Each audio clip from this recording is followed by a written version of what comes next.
Hey, what's up, guys? This is a bit different from what I normally do. This is a standalone audiobook, guys. Yeah, standalone.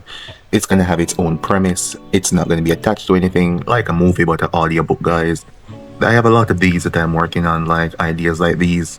A standalone filled with different genres, diving into different elements, and I'm gonna expand this into different animes. This is just Naruto, the first one that I'm giving a try on this channel. If you like this and you like these audiobooks, just tell me that you want more. If you like the following voice, yeah, just tell me that you want more like this and I'll post it as soon as possible. So tell me what you think and enjoy.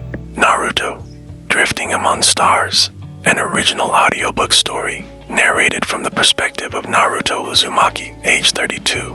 Prologue, The Weight of Stars.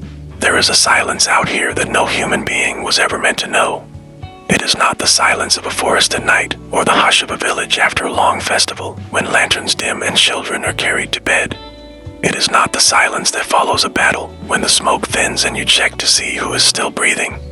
No, this silence is something older, something vast. It is the silence of a universe that does not know your name and does not care to learn it.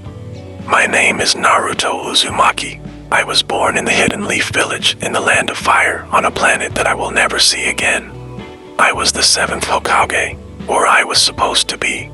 I was the vessel of the 9-tailed fox, Kurama, the greatest of the tailed beasts. I was the student of the Toad Sage, the son of the Yellow Flash, the son of the Red Death. I was the friend of Sasuke Uchiha. I was supposed to be the husband of Hinata Hyuga. I was loved, I was needed, I was home. Now I am 32 years old, and I drift. Chapter 1. The night the moon became a battlefield. I was 19 years old when it happened. Young enough to be reckless, old enough to know better, old enough to be afraid and charge forward anyway, because that is what I had always done. It is what I was built to do. There was a being on the moon. His name was Toneri Otsutsuki, and he had descended from the ancient bloodline that seeded chakra across the world. I went there to fight him. I went there because I had to. Because if I did not, the moon would fall, and beneath it, everyone I loved would be crushed into silence. Hinata had gone ahead of me, and the thought of her in danger was enough to make me burn like the sun itself. We fought. Toneri and I clashed above the craters and the cold stone of that pale world, and somewhere in the fury of that battle, something far worse was watching. The signal of our power reached across the stars, and 2 gods woke up. Their names were Momoshiki and Kinshiki Otsutsuki. I did not know those names then. I did not know what they were, what they represented, what ancient hunger they carried across the void of space toward any world that had the misfortune of growing chakra. I did not know that our planet was, to them, nothing more than a ripe fruit waiting to be devoured. But I would learn. Sasuke felt it too. He felt the disruption in the fabric of the universe the way only someone with his eyes could. His Rinnegan opened a door through space and time, and he arrived on the moon not long after the situation shattered beyond anything I could have prepared for. Momoshiki and Kinshiki were not like anything I had ever faced. Kaguya had been terrifying in her alien stillness, in the way she moved like a force of nature rather than a living creature. But these two were different. They were aggressive. They were powerful in a way that felt almost joyful, as if they had done this thousands of times on thousands of worlds, and they enjoyed every moment of it. We fought hard. I fought hard. I used every reserve I had, every trick I knew, every ounce of Kurama's power that my 19-year-old body could channel. It was not enough. Hinata moved to protect me. She always moved to protect me. I heard the sound before I understood what I was seeing. I turned and I watched the light go out of her eyes, and something inside me that had never been broken before snapped so completely that I felt it in my bones. I felt it in Kurama. I heard him roar inside my mind, not in battle fury but in grief, and that sound, that roar from a 1,000-year-old demon weeping in the cage of my soul, is something I will carry until I die. Then Shikamaru fell, Sakura fell, one after another, like lanterns going out in a gale. I lost myself. I do not remember all of what happened next. I remember screaming. I remember chakra flooding out of me in waves so wild that even Kurama could barely shape it. I remember Sasuke grabbing me. I remember his single Rinnegan eye locked on mine, and I remember the expression on his face. Not fear, not hope, something between the two, something resolved. He said something. I do not remember the words, but the meaning was clear. You are the only one who can end this. so I am sending you somewhere they cannot follow. The space between his palm and my chest lasted less than a second, and then the universe swallowed me whole. Chapter 2. Waking up on the edge of nowhere.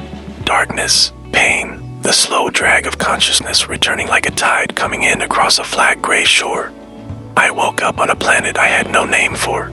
The sky was the color of a bruise, purple and deep amber bleeding into each other at the horizon. The gravity was slightly off, not enough to be dangerous, but enough to make every movement feel like being underwater. The plants, if you could call them that, were long and silver white, like frozen lightning striking upward from the ground, perfectly still in a wind I could feel but not hear. I tried to reach for Kurama. He was there, but faint, like hearing someone speak from 3 rooms away. Momoshiki and Kinshiki had siphoned something from us in that battle. A significant piece of the Nine Tails chakra had been drawn out and consumed, and what remained was a Kurama who was awake but deeply wounded, buried under layers of exhaustion so profound that all he could manage was a low rumble, something between acknowledgement and apology. I tried to summon the toads.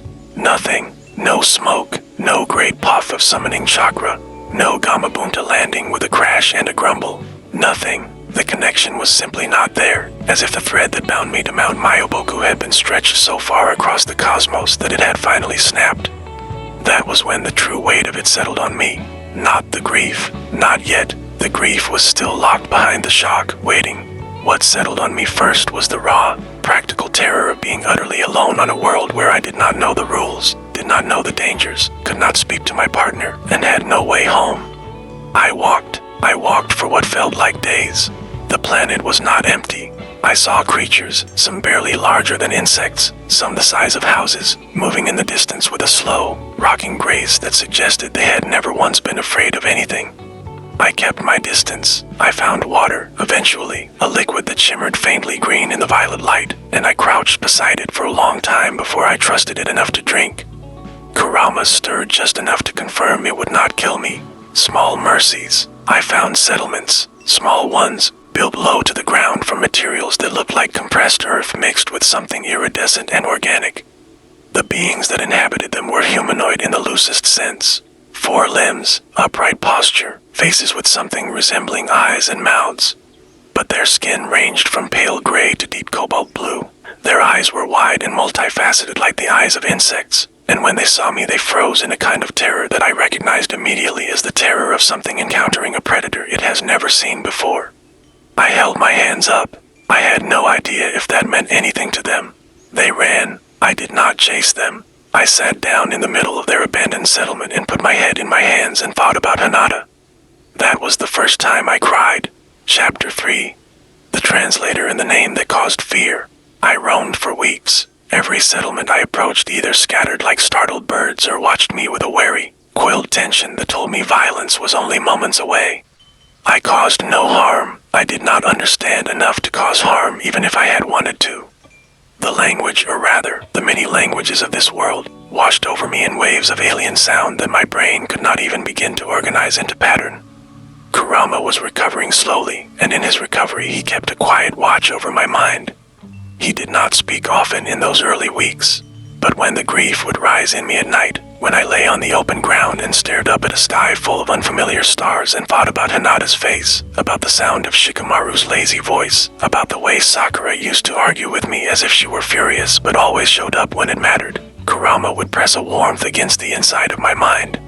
Not words, just presence, just, I am here, I am still here. It was enough to keep me going. Eventually I found him. His name was Orion Voss. He was small, even by the standards of the beings I had encountered, standing barely to my shoulder. His skin was the pale gold of old parchment, and his face was long and narrow, with free horizontal lines of darker pigment running across his cheekbones like ceremonial markings. His eyes were enormous, deep amber, and when he looked at me they held something the others had not. Curiosity. More importantly, when he opened his mouth, he spoke in a dozen languages simultaneously, cycling through them in rapid sequence, and one of them, in a dialect so ancient and distorted that I almost missed it, was something close enough to the root tongue of the elemental nations that I could grasp fragments. I stopped walking. He stopped walking. We stared at each other. He was a translator, not by birth, but through a technology that had been surgically integrated into his neural pathways over decades of practice, allowing him to receive and process virtually any language he encountered and find the nearest linguistic bridge. He had been a scholar once on a world that no longer existed. Now he traveled, learning, cataloging, surviving. We built a vocabulary together over 3 days, sitting across a small fire he made from compressed fuel rods he carried in a battered pack. Slowly, painfully, the meaning between us began to solidify. I told him where I was from. He did not recognize the world or its name. Then I told him about the beings that had attacked me. I described them, the white hair, the horns, the marks on their skin, the absolute, contemptuous ease with which they moved through a battle, the way they consumed chakra from a planet's life force as if it were nothing more than drinking water. Orion Voss went very still. I said the name Momoshiki Otsutsuki. He stood up so fast he nearly knocked over his fuel rod fire.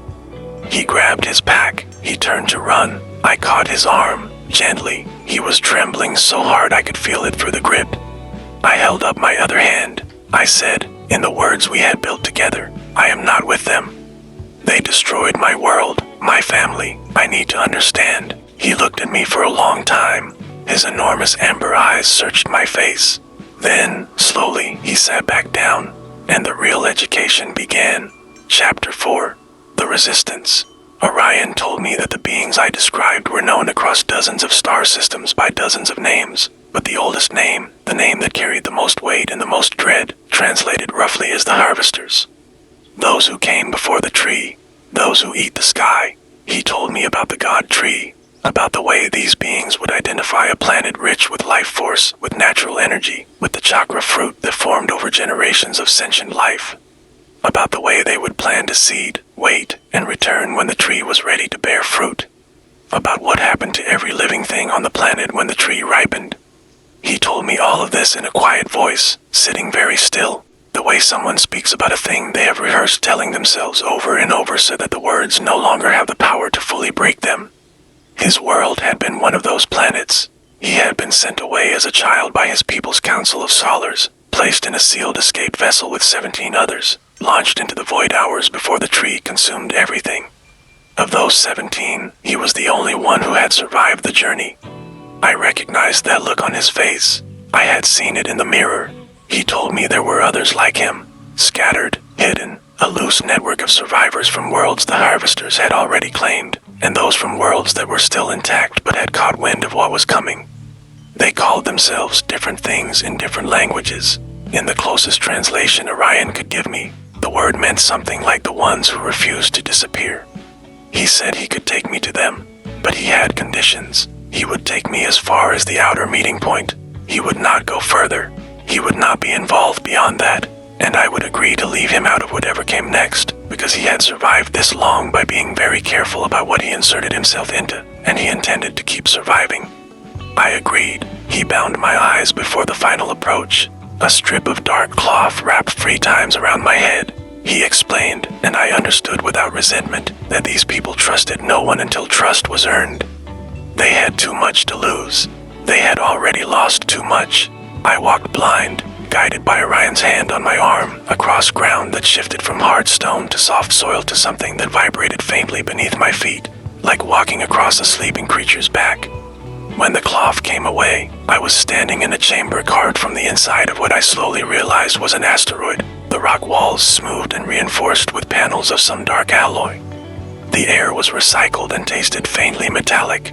There were lights overhead, warm and amber, and there were people. I used that word loosely. There were beings, perhaps 30 of them. They were as varied as the universe, tall, short, scaled, furred, smooth-skinned, many-limbed, and every one of them was watching me with an expression that fell somewhere between hope and hostility. I recognized that expression too. It is the expression of a people who have been disappointed before and are not ready to be disappointed again. And then she stepped forward. Chapter 5. Rael. Her name was Rael Sundress. She was tall, humanoid in her proportions, with 2 arms, 2 legs, a face structured similarly to mine. But her skin was a deep, vivid red, not the red of embarrassment or of blood, but of red clay earth, of the inside of a living planet, rich and warm and ancient. Her hair was black and close-cropped, and her eyes were the pale silver of moonlight on still water. She carried herself with the kind of stillness that is not the absence of violence, but its complete mastery. She looked at me for a long time without speaking. Then she said, in a language that Orion translated into something I could follow, "You survived an encounter with a harvester and you are standing here. Either you were extraordinarily powerful, extraordinarily lucky, or you were lying." I said, "All three, probably, but mostly the first two." Something shifted in her expression. Not quite a smile, but close. She told me to sit down. I sat. She sat across from me, and with Orion translating between us, she explained what this group was, what they had built, what they were trying to do. They called themselves the Ashvari. The word, in the oldest dialect among them, meant the last song, because every one of them was the final voice of something that had once been vast and living and full. Rael was the last of the Sundric people, from a world called Kareth, whose name she spoke only once and then did not speak again. Her civilization had possessed what she called a sacred geometric art, a way of bending the fabric of space through collective, focused resonance, something not entirely unlike the spatial jutsu I was familiar with. When the harvesters came to Kareth, the surviving elders used their art to open a single passage and pushed Rael through it. She had been 16 years old. She had arrived in deep space, alone, with nothing but the clothes she wore and the techniques her people had spent 1,000 years perfecting encoded in her memory. The oldest member of the Ashvari had found her drifting 3 days later, barely alive, and brought her in. That had been 20 years ago. She had spent those 20 years building the Ashvari into something that was no longer just a collection of grieving survivors but an organized force. Scouts who mapped the harvesters' movements and schedules, analysts who decoded the patterns in their attacks, infiltrators who extracted information at great personal cost, and warriors, what she called the Iron Choir, who struck at the harvesters' operations whenever the mathematics favored survival. She told me about the structure of the Otsutsuki clan, the council of houses, the governing body that sat at the center of the clan's power. The harvesters were organized not as a single unified force, but as competing dynastic houses, each governed by a patriarch or matriarch of tremendous power, each with their own fleets and territories and internal politics. Momoshiki had led his house. Now Momoshiki's house was disrupted, weakened, and the other houses were maneuvering around the gap. She told me about the 3 specialized castes that operated in the field. The scouts, called the Pale Watch, who moved ahead of all operations, charting solar systems, mapping life force concentrations, calculating which planets would bear the richest fruit. The cultivators, who planted the seeds and tended the early growth of the god tree, working in silence on worlds whose inhabitants did not yet know what was growing in their deepest wilderness. And the harvesters proper, the warriors and lords who arrived for the culmination, the consumption, the death of a world. She told me about the pills, the chakra pills that the Otsutsuki alchemists produced from condensed stolen life force, pills that amplified the clan's power beyond even their natural considerable limits.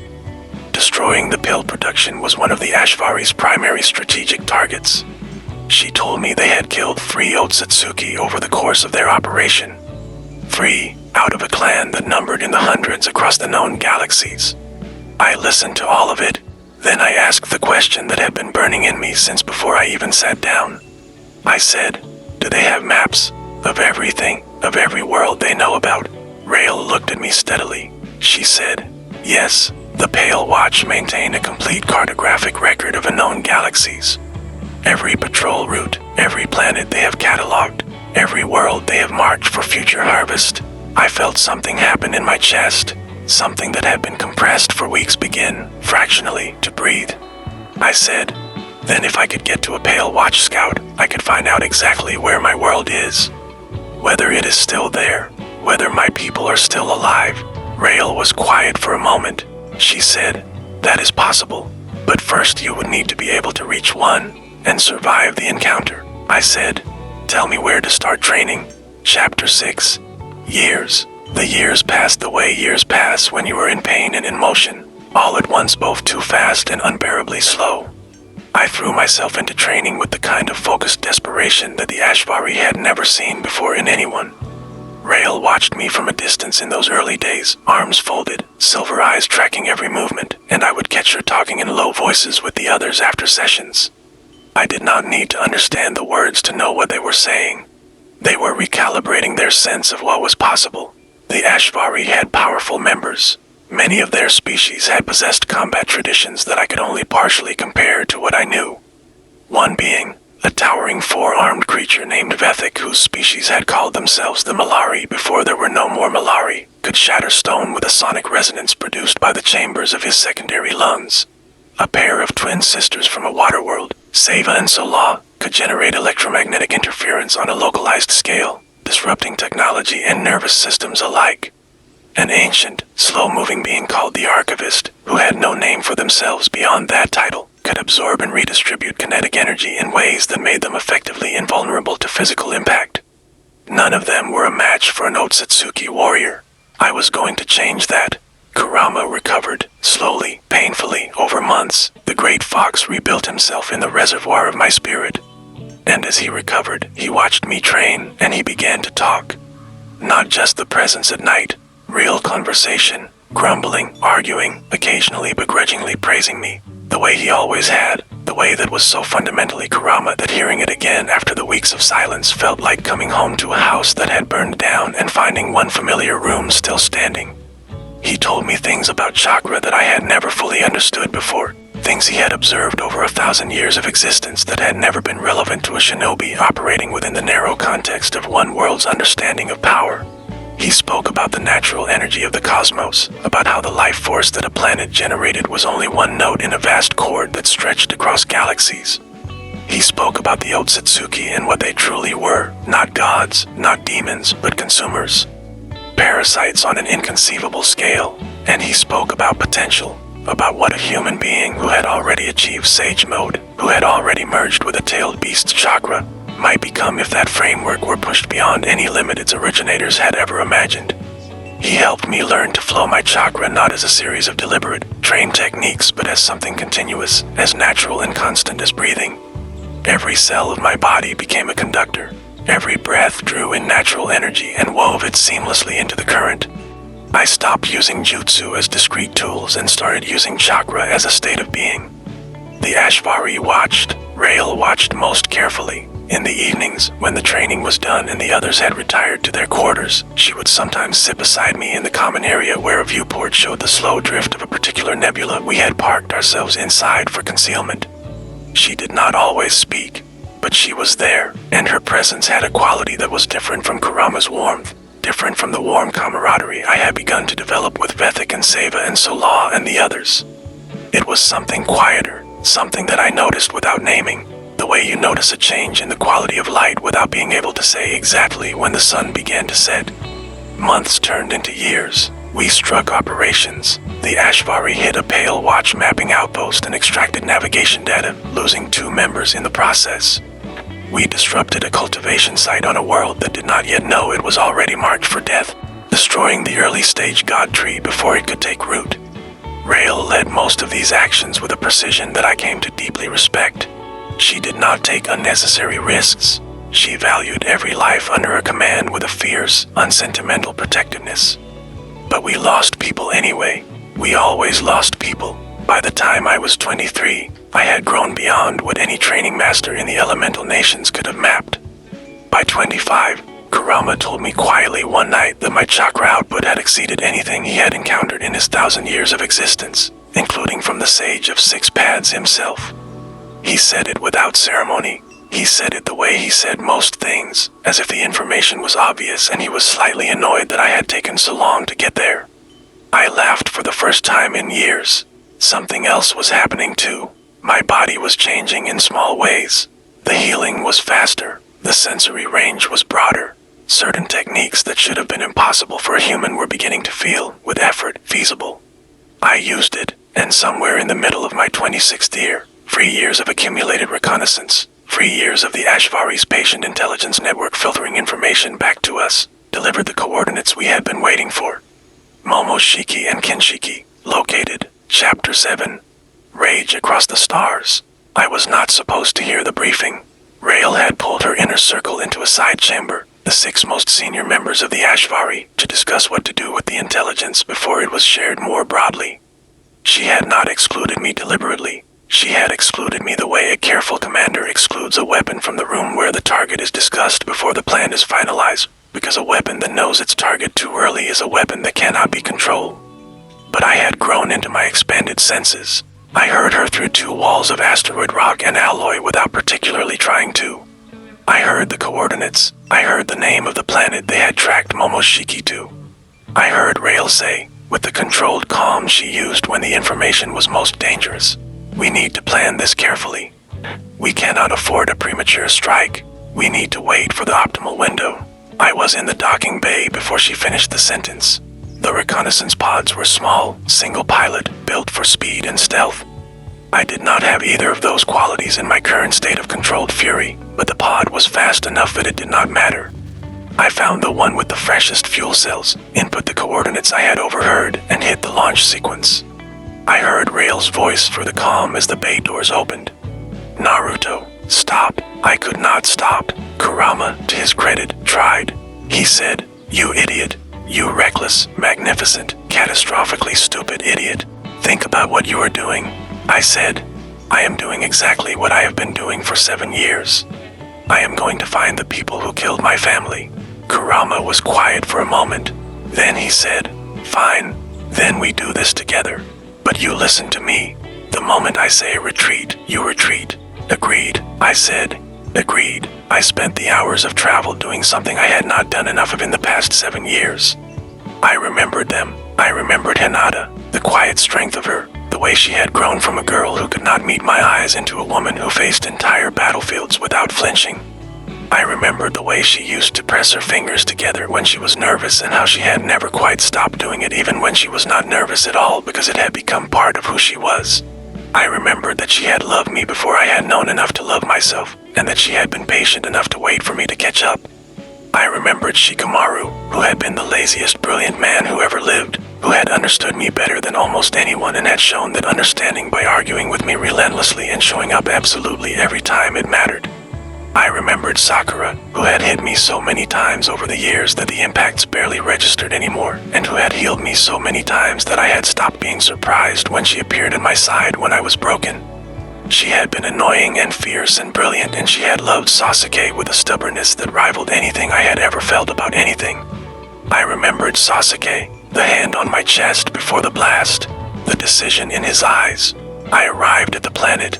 It was already in chaos. Some other civilization was fighting for their lives against a harvester operation, the air thick with the kind of energy that I now recognized as the early stages of a god tree's cultivation force, the slow suffocation of a world's life force beginning to be drawn upward. Kinshiki was visible from the atmosphere, enormous and terrifying, tearing through the planet's defenders the way a storm tears through a paper city. And Momoshiki stood at the center of it all, watching with the calm patience of someone who had done this so many times that the dying of a world barely required his attention.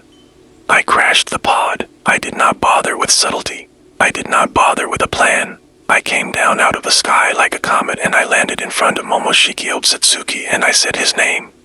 He looked at me the way you look at a small, mildly interesting insect. He did not know me. It was somehow worse than if he had. That he had come to my world, killed my people, consumed our chakra fruit, and moved on so thoroughly that I did not even register in his memory. I was nothing. My family was nothing. The world that had been my entire universe was a brief meal he had almost forgotten. I told him exactly what he had done, who he had killed, what he had destroyed. He tilted his head, and then, slowly, recognition surfaced in his expression. The memory of Kaguya, the memory of her world, of the anomaly she had represented. And from that memory, me. He smiled. He said, "Oh, the small one from the worm world. I remember now." He told me my world was gone. He said it the way you would mention weather. Casual, unconcerned, already past it. Something in my mind went white. Kurama roared, not the roar of restraint this time. Not the roar of warning. The roar of someone who had been holding a floodgate for 7 years and had finally decided to let the water through. The power that came out of me blanketed the planet. I have been asked to describe what happened next. I cannot, fully. I was not entirely present in the way that a person is present when they are thinking and choosing and calculating. I was present the way a natural disaster is present, fully, completely, without self-consciousness or doubt. Momoshiki and Kinshiki fought back. Of course they did. They were Otsutsuki, ancient and powerful beyond what most beings in the universe could comprehend. They hit me with techniques that would have ended planets. They hit me with attacks that rewrote the air into weapons and the ground into shockwaves. It did not matter. 7 years. 7 years of grief and training and loss and growth, and Kurama's voice in the dark and Rail's hand on my arm, and the names of the dead carved into every choice I had made since the moon. I hit them with all of it. When it was over, I was standing in a crater I had made, and the sky above the planet was clearing, and Momoshiki and Kinshiki were gone.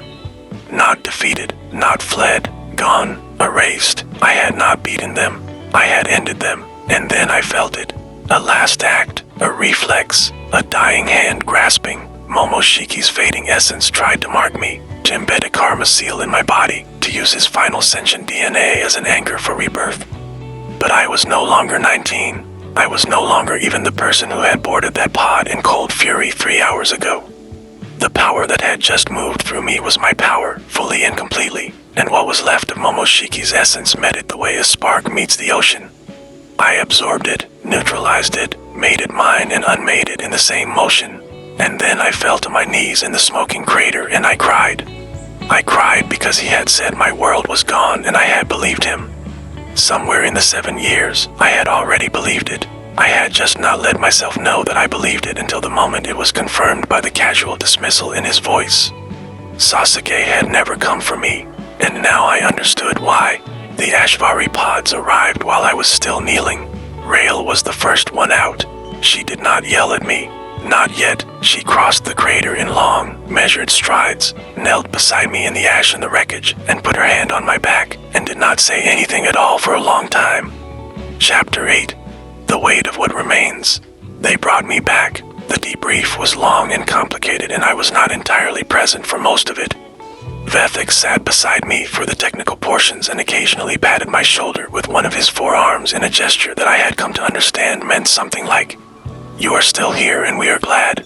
The twins, Seva and Sola, brought me food that I did not eat and sat with me until I did eat it, with the patient persistence of people who understood that grief is not something you can argue with but you can sometimes outwait. The power I had shown on that planet recalibrated everything. Rail spent 3 days reviewing the sensor data from the pods that had arrived during the battle. She called a full assembly and presented her analysis without embellishment. What she said was this: the asset they had spent 6 years building had just demonstrated a force output that changed the strategic calculus of everything they were trying to do. She also said, and he did it by ignoring every protocol and endangering himself unnecessarily, so we will not be celebrating that part. I did not argue. In the weeks that followed, the Ashvari began to plan in earnest. The location of the Otsutsukis' primary planet, the home world where the civilian houses of the clan lived, where the alchemists produced the pills, where the cultivators were trained and dispatched, had been in their intelligence files for years. They had never attacked it directly because the numbers never worked. The planet was defended by Otsutsuki warriors of a caliber that made even their most ambitious operations suicidal. The numbers still did not entirely work, but they were closer than they had ever been. Rail came to find me one evening near the viewport where I had spent so many evenings over the years. She sat beside me, and we watched the nebula for a while, and then she said, "This might be a one-way operation." I said, "I know." She said, "I am not asking you to decide right now." I said, "I do not need time to decide. I have known for a while that there is nothing left for me to go back to." The question was never whether I would do this. The question was whether we were ready. They needed time to properly plan, to locate, to use all of the information that their friends and families had sacrificed their life to find, and it will take some time. Naruto decided to use that time to push himself to the limit and beyond. Months turned into years as he grew. He pushed himself deeper into training than he's ever gone. His very skin felt like it was going to explode, his body burning and transforming in unnatural ways by the growth in power. Chapter 9. The Last Operation. We called it the Final Chord. Rail chose the name. It was an Ashvari term for the moment when the last song of something concluded, when the voice fell silent not in defeat but in completion. The plan was as follows. The Ashvari would hit 3 peripheral Otsutsuki installations simultaneously, drawing the clan's defensive forces outward and creating gaps in the planet's internal security. Rail would lead the diversionary strike, Vethik and the Iron Choir would handle the 2 flank operations, and I would go straight to the center, to the planet, to the room at the heart of the planet's primary structure where the Council of Houses kept the master navigation archives, the complete cartographic records of the Pale Watch, and the Pale production facilities that were the logistical lifeblood of the clan's entire operation across the galaxies. The morning of the operation, I found Rail running the final briefing in the main chamber. She went through every detail with the precision she always brought to these moments, calm and exact, and I watched the faces of the Ashvari as they listened. These people had come from worlds that no longer existed. They had survived things that should have broken them permanently, and they were going to walk into the teeth of the most powerful force the known universe contained because the mathematics said it gave them the best chance of stopping this. It's been 6 years since they started the plan, 6 years after I showed them that I possessed the power to be their ultimate weapon. I am now 32 years old. I also realized that Rail people did not age normally. Despite the fact that I'm now 32, she looked like she hasn't changed a bit. Her aging was slowed. She seemed to possess a youth that would make most Uzumaki jealous. Her life force was powerful, and over the years, I found myself changing, yet I knew deep down that I would go on this suicidal mission, that I would face this wrath of death and destruction because I needed to do it. Maybe I was still broken. Maybe it was my destination. Maybe it was my end. I will not know until I face it. After the briefing broke up, Rail found me near the docking bay. She said, "Come back." I said, "I will try." She held my gaze for a long moment. Then she said, "Try harder than that." I almost said something. There was something I had been not saying for years, something that had grown quietly in the space between evening viewports and shared silences, and the way she pressed her hand to my back in the crater when my world had just ended a second time. But the docking bay was not the moment, so I said nothing except, "I will." We launched. Chapter 10. Genocide and Fire.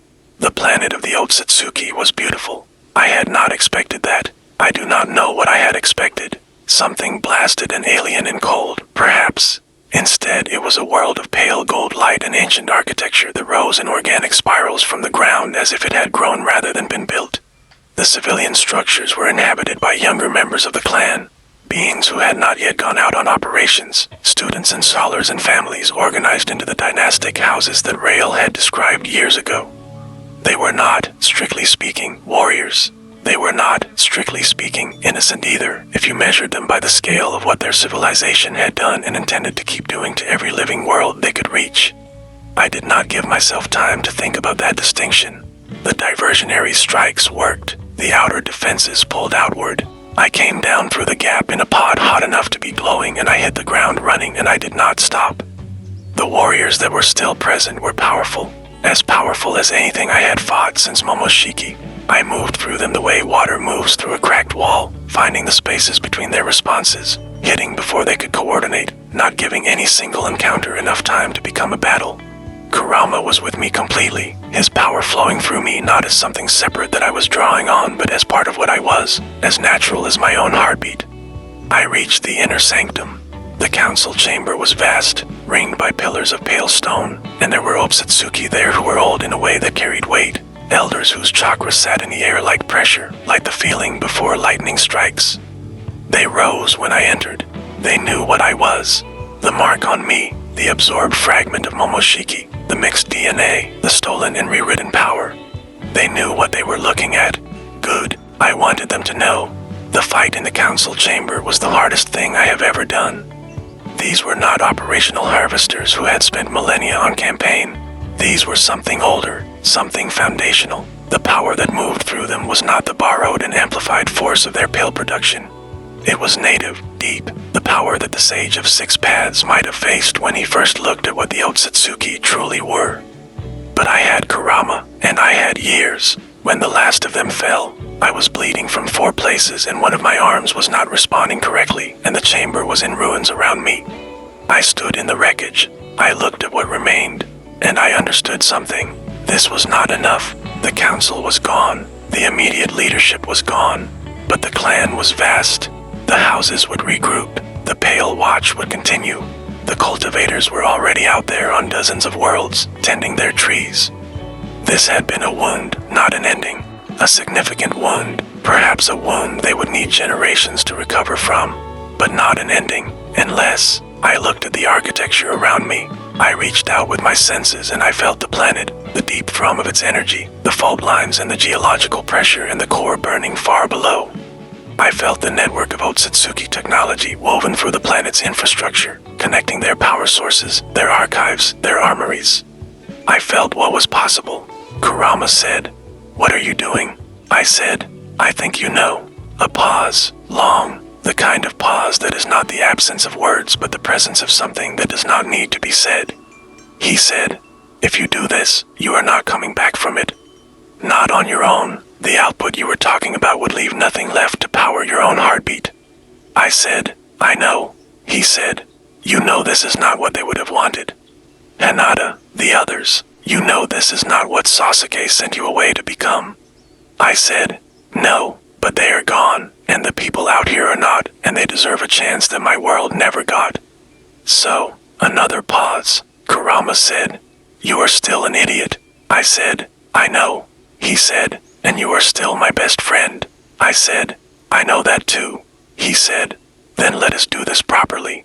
I pressed my palms to the floor of the chamber. I closed my eyes, and I pulled everything I had, every reserve, every year of training, the chakra of the cosmos that I had learned to breathe in and convert, the natural energy that flowed through every living system I had ever touched. Kurama's 1,000-year accumulated power, deep and ancient and vast beyond measure.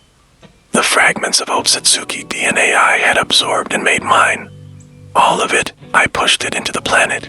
The ground shook, the architecture cracked. I felt the planet's core destabilize as I wove chakra through the fault lines and the pressure points, as Kurama's power amplified and directed and turned my intent into geological reality. The calm crackled, Rael's voice, not tactical, not operational, just her voice and my name. Naruto, stop, please. I could not stop. The planet began to come apart, and then the white came. Chapter 11, The White Place. It was not death. It felt like death. It felt like every resource in my body running out simultaneously, like a lamp burning through its last oil, like the final note of something long and complex reaching its natural end. But Kurama was there. He was there in the white place, the mindscape that I had visited 100 times over the years, the space inside my own chakra where the great fox existed as himself. But the mindscape looked different. The bars of the old cage were long gone, dissolved years ago. What I saw was something open, vast, a space that felt like the inside of a breath. And Kurama stood in it. He looked the way he always looked in this space.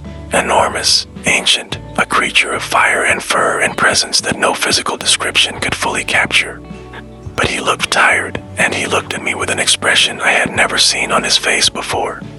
"Gentle," he said, "I am going to do something now. Do not argue with me." I said, "Kurama," he said, "listen, there are people out there who need you. You already know this. The Ashvari. They have spent years trying to do the right thing, and they are still fighting, and they need you more than this planet needs to finish exploding. You understand?" I said. "You cannot give up your essence for me. Not permanently. If you do this, you will not come back. Even if I found another tailed beast, even if I somehow returned to a world where such a thing was possible, you specifically, you would be gone." He said, "I am aware of that." I said, "Kurama," he said, do not make this complicated. I have been complicated for 1,000 years. I am choosing to be simple now." A pause. He said, "Besides, that red-skinned woman has been making eyes at you for years and you are somehow too dense to notice. Someone has to push you in the right direction." I laughed. In the white place, in the last moments of the nine-tailed fox's existence, I laughed, and it sounded like crying, and it was both. He said, "Live, kid. That is the whole instruction. Just live." His power surrounded me, all of it, everything he had left, poured into a single act of protection, a barrier between my body and the obliteration that the planet's death should have delivered to everything on its surface. I felt it like warmth, like the warmest thing I had ever felt, like being a child in a village that loved you on a day when nothing was asked of you and the sun was out. I said, "Thank you for everything." He said, Yeah. The white got very bright. Chapter 12, The Debris Field. Rael found me in the debris field. She told me later that she had launched herself out of the operation pod the moment the planet's death wave expanded outward, wearing a reinforced void suit that should not have been sufficient protection, moving through the storm of shattered rock and dissipating Otsutsuki energy toward the area where her sensors said there was still a biosignature. She said she had been yelling my name the entire time. She found me floating, alive, unconscious, alive. She grabbed me with both hands and pulled me back toward the pod and called the others on the comm and her voice in the recording, which Seva replayed for me much later without my permission and with a complete lack of apology. Did not sound like a tactical commander reporting a successful extraction. It sounded like something else entirely. I woke up 3 days later to a ceiling I recognized as the Ashvari's infirmary bay. Rael was asleep in the chair beside my bed. She was still in her void suit, minus the helmet, and there were 3 empty cups of whatever passed for stimulant beverage stacked beside her, which told me she had been there for a while. I reached for Kurama. The silence that met me was different from the silence of those first weeks on the unnamed planet. That silence had been the silence of something wounded and absent.